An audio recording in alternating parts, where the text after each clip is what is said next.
नमस्कार, आप देख रहे न्यूज 18। मैं हूं आपके साथ मेनका चौधरी और अब बात उत्तराखंड की। और सबसे पहले नरेश बंसल की बात करते हैं। उत्तराखंड से राज्यसभा की एक सीट के लिए जो चुनाव होने जा रहा है, बीजेपी प्रत्याशी हैं नरेश बंसल, जिन्होंने नामांकन के अंतिम दिन यानी कि आज 4 सेट में नामांकन पत्र दाखिल किया। कोई भी प्रतिद्वंदी न होने की वजह से बंसल का निर्विरोध निर्वाचन तय माना जा रहा है। देखिए ये रिपोर्ट।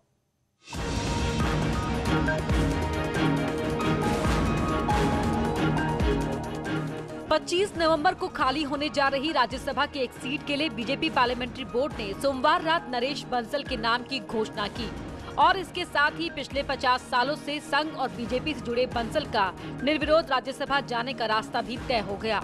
बंसल मंगलवार सुबह डाटकाली मंदिर में पूजा अर्चना के बाद कचहरी स्थित शहीद स्थल पर श्रद्धांजलि देने के बाद ठीक 1:45 बजे मुख्यमंत्री के साथ नामांकन कराने विधानसभा पहुंचे, जहां उन्होंने 4 सेट में नामांकन पत्र दाखिल किया। इस दौरान उनके साथ मंत्री मदन कौशिक, सुबोध उनियाल, अरविंद पांडे, धन सिंह रावत, सतपाल महाराज समेत 28 विधायक भी मौजूद थे। नरेश बंसल जी हमारे बहुत सीनियर कार्यकर्ता हैं। बाल्यकाल से राष्ट्रीय स्वयंसेवक संघ के स्वयंसेवक रहे। बीच के कालखंड में, क्योंकि उनका परिवार एक बहुत गरीब परिवार था, आप लोगों को उसकी पृष्ठभूमि शायद मालूम नहीं होगी, अखबार की थैलियां बना करके और इन्होंने परिवार को चलाया है। बहुत ही सुलझे हुए व्यक्ति हैं। उनके राज्यसभा में जाने से निश्चित रूप से उत्तराखंड को उनकी सेवाओं का लाभ। नामांकन के बाद नरेश बंसल ने इसके लिए पार्टी हाईकमान से लेकर प्रदेश नेतृत्व का आभार व्यक्त किया। मुख्यमंत्री आदरणीय श्री त्रिवेंद्र सिंह रावत जी, प्रदेश के अध्यक्ष श्री बंशीधर भगत जी और उनकी पूरी टीम, सबने जो मुझे सहयोग, समर्थन, आशीर्वाद दिया है, उसके लिए मैं हृदय से इन सब का आभारी हूँ। सरकार में दर्जा प्राप्त कैबिनेट मंत्री नरेश बंसल की राज्यसभा जाने की मुराद पूरी हो ही गई। बंसल को 2012 में भी राज्यसभा के लिए बीजेपी ने प्रत्याशी बनाया था, लेकिन नामांकन के बाद नाम वापस ले लिया गया था।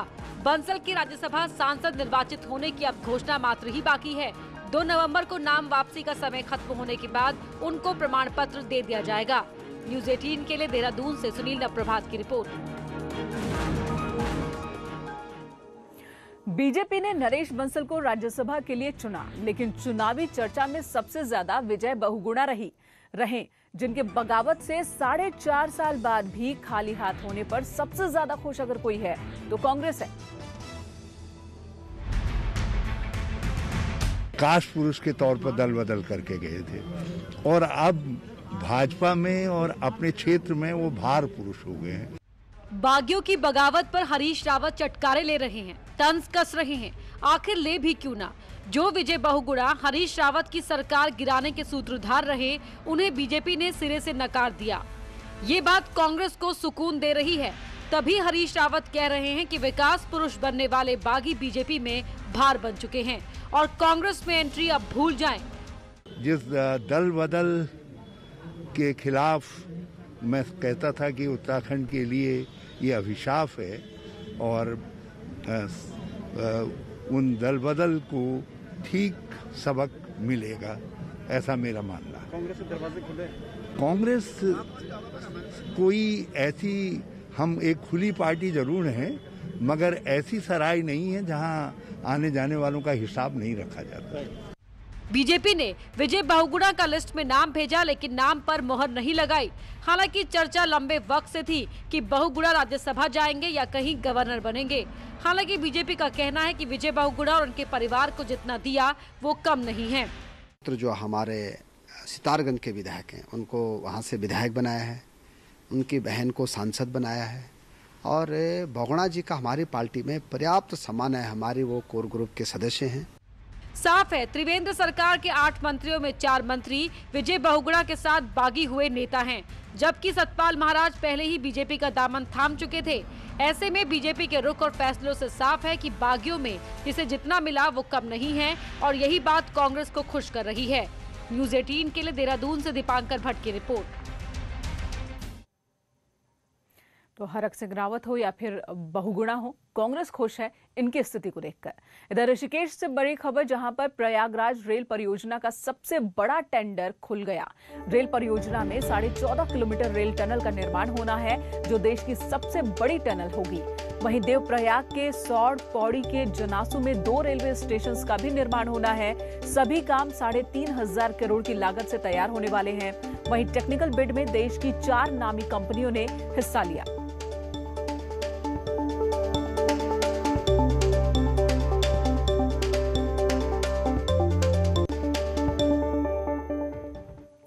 इधर 29 अक्टूबर से 18 नवंबर तक सीएम सभी मंत्रियों के विभागों की समीक्षा करने वाले हैं। 18 नवंबर तक मुख्यमंत्री 8 मंत्रियों से विभागों के कामकाज का लेखा जोखा लेंगे। हालांकि सीएम ने यह भी साफ कर दिया है कि ये मंत्रियों की नहीं बल्कि विभागों के काम की समीक्षा है। वहीं जल्द सरकार के 4 साल पूरे होने वाले हैं और ऐसे में एक्सपर्ट मानते हैं कि सरकार का पूरा ध्यान चुनाव पर है और कैबिनेट विस्तार की संभावना करीब करीब खत्म हो चुकी है। वहीं विभागों की समीक्षा पर मंत्री भी संतुष्ट नजर आ रहे हैं। देखिए, मंत्रियों की समीक्षा नहीं है, ये विभागीय समीक्षा है कि विभागों में जो काम सरकार ने तय किए हैं वो काम कैसे हो रहे हैं, उनकी प्रगति क्या है, और कहीं पर अगर कोई कमी है, कहीं पर कोई दिक्कतें हैं काम होने में, तो सरकार उन कमियों को दूर करेगी। सहयोगी मंत्री हैं, उनके विभागों की वो समीक्षा बैठक करेंगे, तो वो चुनावी मोड में जाते हुए दिख रहे हैं और समय अब कम बचा हुआ है। तो मुझे बहुत ज़्यादा दम लगता नहीं है कि अब कोई कैबिनेट विस्तार हो। अगर हो भी जाएगा तो उससे कोई ज़्यादा खास फर्क पड़ने वाला नहीं, क्योंकि सरकार का कार्यकाल बहुत कम बचा हुआ है। इधर सीएम त्रिवेंद्र सिंह रावत अब विभागों की समीक्षा के बाद जिलों का दौरा करेंगे, तो संगठन स्तर पर भी प्रदेश अध्यक्ष बंशीधर भगत के दौरों का कार्यक्रम जारी कर दिया गया है। बंशीधर भगत 28 से 31 अक्टूबर तक हरिद्वार जिले के दौरे पर रहेंगे, तो 1 नवंबर से 4 नवंबर तक भगत देहरादून जिले के मंडलों में जाकर कार्यकर्ताओं की मीटिंग लेंगे। वहीं कांग्रेस का कहना है कि बेरोजगारी और महंगाई से त्रस्त होकर जनता के बीच इन दौरों से कुछ नहीं होने वाला है। जनता 2022 में इस बात को साबित कर देगी, ये कांग्रेस कह रही है।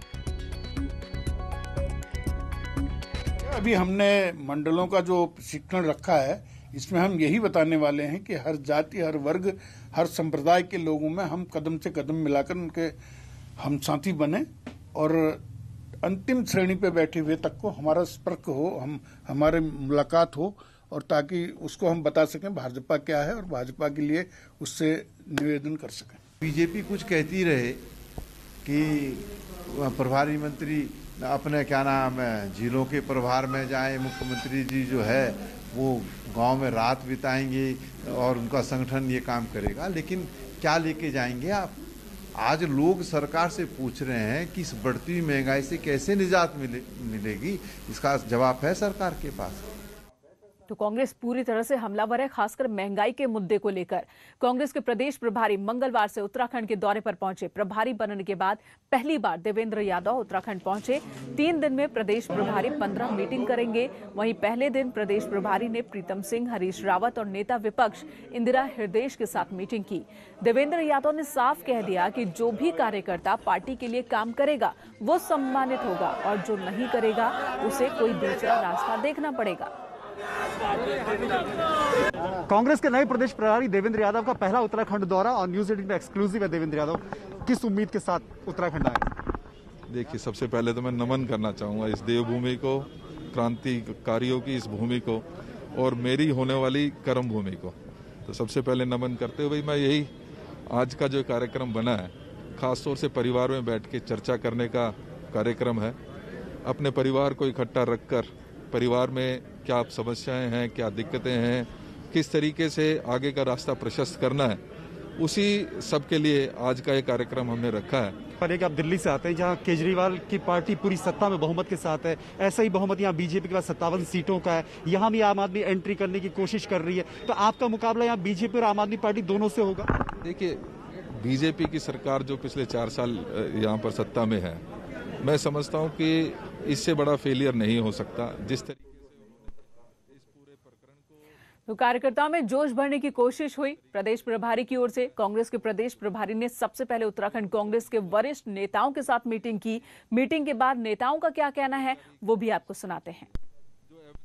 जो है आज देहरादून आए हैं और उन्होंने ब्लॉक अध्यक्ष से लेकर के जो शीर्ष नेतृत्व हमारा है उनसे संवाद स्थापित करने का कार्य इन 3 दिनों में वो करने जा रहे हैं और निश्चित रूप से हम सब लोग मिल करके जो है जो 2022 की चुनौती हमारे सामने है उस चुनौती को पार पाने के लिए काम करें। नए प्रभारी भी दिल्ली जैसी जगह में काम करते थे, छात्र राजनीति में भी रहे हैं और एमएलए भी 2 बार रह चुके हैं। तो छात्र राजनीति से जो लोग निकल के आते हैं उनमें उत्साह भी होता है, काम करने का वो भी होता है। जनता उत्तराखंड में परिवर्तन चाहती है, वो परेशान हो चुकी है, एक दिशा में नहीं सभी दिशा में। बहुत उम्मीद है हमको हमारे युवा मगर अनुभवी प्रभारी से कि हम आगे का जो रास्ता है विपक्ष के रूप में अपने कर्तव्य को पहले से बेहतर तरीके से पूरा करेंगे और 2022 में पार्टी की जीत की संभावनाएं पूरी पुख्ता तौर पर बनाएं। और प्रदेश प्रभारी के सामने जो सबसे बड़ी चुनौती होगी वो ये कि कांग्रेस जो उत्तराखंड में बिखरी है उसे कैसे एकजुट करे, और अब तक ये बात वो समझ भी गए होंगे। इधर सीएम त्रिवेंद्र सिंह रावत ने फॉरेस्ट डिपार्टमेंट में ई ऑफिस प्रणाली का उद्घाटन किया। फर्स्ट फेज में हेड ऑफिस के 14 ऑफिस को ई ऑफिस में कन्वर्ट किया गया। इस मौके पर सीएम ने कहा कि ई ऑफिस प्रणाली से कार्यों में पारदर्शिता के साथ ही तेजी आएगी। स्टेट में अभी तक 37 ऑफिस ऐसे हैं जिन्हें ई ऑफिस में कन्वर्ट किया गया है। कोशिश की जा रही है कि धीरे धीरे सभी ऑफिस को ई ऑफिस प्रणाली से जोड़ दिया जाए, ये कहना है सीएम त्रिवेंद्र सिंह रावत का। 37 ऑफिस ई ऑफिस हो चुके हैं। जो माननीय प्रधानमंत्री जी की सोच है डिजिटल इंडिया की, उत्तराखंड उस ओर तेजी से आगे बढ़ रहा है। पारदर्शिता की दिशा में आज जो वन विभाग के ऑफिसेज हैं उनमें भी शुरुआत हुई है। और इसी बीच बड़ी खबर देहरादून से, फॉरेस्ट डिपार्टमेंट ने नया आदेश जारी किया है। विभागीय प्रोग्राम्स के दौरान मांस नहीं परोसा जाएगा। फॉरेस्ट चीफ जयराज ने यह आदेश जारी किया। पशु क्रूरता निवारण अधिनियम का हवाला दिया और कहा उन्होंने कि वन विभाग से जुड़े जितने भी प्रोग्राम होंगे विभागीय कार्यक्रमों में मांस नहीं परोसा जाएगा, जीव हत्या नहीं होगी। विभागीय कामों के दौरान, विभागीय प्रोग्राम्स के दौरान नॉनवेज नहीं परोसे जाएंगे।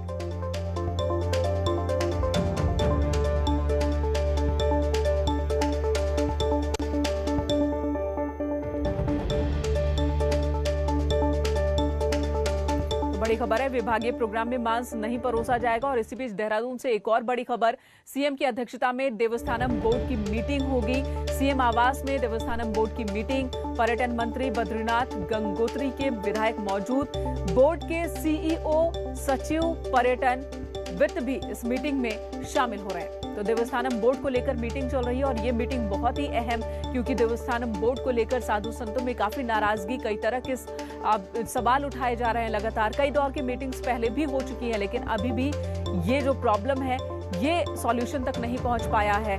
देवस्थानम बोर्ड को लेकर एक अहम मीटिंग जिसमें पर्यटन मंत्री सतपाल महाराज भी मौजूद हैं, बद्रीनाथ गंगोत्री के विधायक भी मौजूद हैं और ये मीटिंग इस वक्त चल रही है। बोर्ड के सीईओ भी इस मीटिंग में शामिल हैं।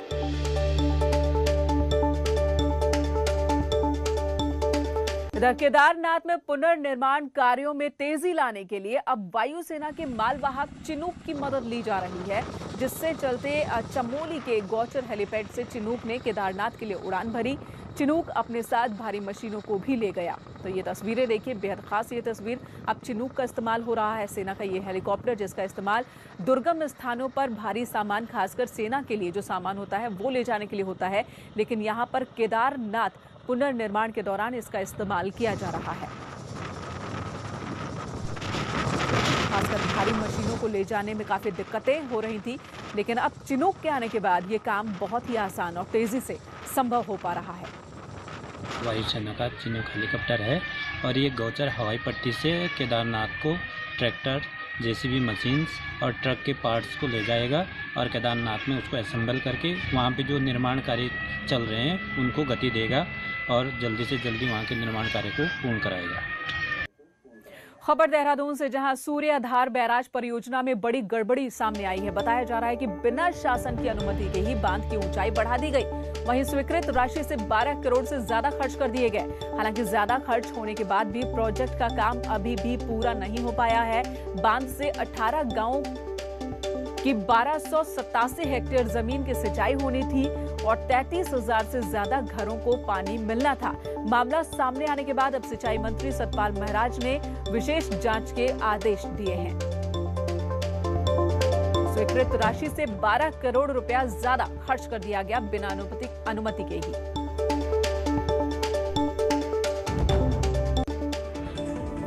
और अब जांच की बात मंत्री जी कह रहे हैं। चलिए एक ब्रेक के लिए रुकते हैं, तुरंत लौटेंगे।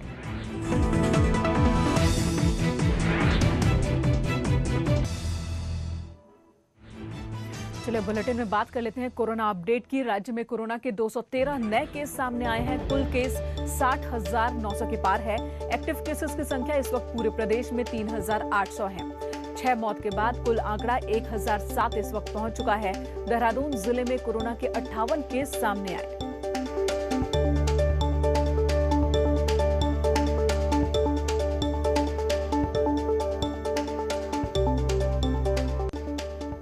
और अब हम आपको एक ऐसे गांव के बारे में बताने जा रहे हैं जिसे पनीर विलेज कहा जाता है और यहां के पनीर की डिमांड टिहरी, उत्तरकाशी से लेकर देहरादून तक में है।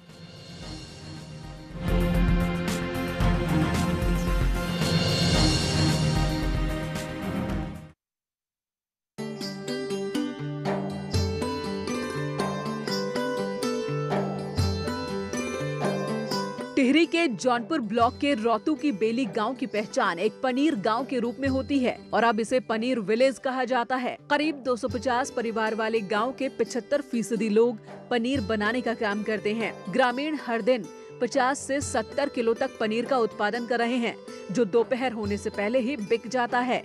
वहीं पनीर की क्वालिटी इतनी अच्छी है कि एक बार जो ले जाता है वो हमेशा फिर यहीं से लेकर जाता है। ये तो गाँव ही पूरा पनीर गाँव के नाम से फेमस है, ये रौतू की वैली। और यहाँ पे लोग जो है दूध का काफ़ी उत्पादन है और अपना स्वयं का ताज़ा बनाते हैं। स्वादिष्ट पूरा पौष्टिक पनीर यहाँ से पूरा मसूरी के लिए जो भी यातायात के लिए जाते हैं, थतीउड़ से और पूरा उत्तरकाशी तक पूरे क्षेत्र में बहुत अच्छी डिमांड है। ग्रामीणों का कहना है कि शुद्धता और गुणवत्ता के कारण ही उनके यहाँ के पनीर की डिमांड लगातार बढ़ रही है और अगर सरकार मदद करे तो वो इस रोजगार को और बढ़ा सकते हैं। आने वाला भविष्य में हम अगर सोच रहे हैं कि अगर गवर्नमेंट हमारे लिए कुछ योजनाएं, कुछ व्यवस्थाएं बनाए हमारे ग्राम सभा के लोगों के लिए, तो हम बेहतर करने की कोशिश करते हैं। रौतू की बेली गांव के ग्रामीणों की मेहनत आज दूसरे ग्रामीणों के लिए एक बेहतरीन उदाहरण है, जिससे गांव में ही स्वरोजगार को बढ़ावा देकर पलायन को रोका जा सकता है। न्यूज़ 18 के लिए टिहरी गढ़वाल से सौरभ सिंह की रिपोर्ट। और इस खूबसूरत रिपोर्ट के साथ ही इस बुलेटिन में इतना ही। ब्रेक के बाद देखिए महाबहस।